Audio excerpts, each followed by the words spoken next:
feeling na maraming nagmamahal sa'yo, Tigwen. Doon ko nakita yung pangarap ko. Gusto ko maging ikaw. The boat is sinking! Group yourselves into... At hindi po ako kasali. Batang babaeng nakabuntot kay Gwen ngayon. Si Jasmine yan. Nasaan ang pamilya mo? Hindi mo alam? Orphan daw yung tawag sa akin. Ang sarap siguro nung may ate kong nagmamahal tsaka nag-aalaga sa'yo. Kunin na lang po natin si Jasmine. Hindi tayo basta-basta pwedeng magtiwala. Parang kailangan po tayo ni Jasmine. Kailangan niya po yung pamilya. Parang nagkaroon ng bagong buhay itong bahay namin. Napasaya mo lalo ang mga anak ko. Maraming salamat po. Bye, Ma! Ingat po.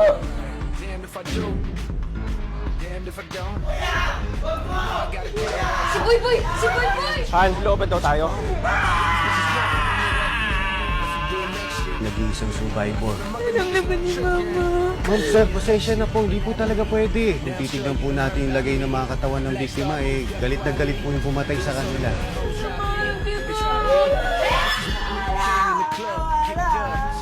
With a bad bitch in his ear saying that she down for whatever. Back of his mind is better. She knows. Inalaki natin sila nang may malasakit sa kapwa.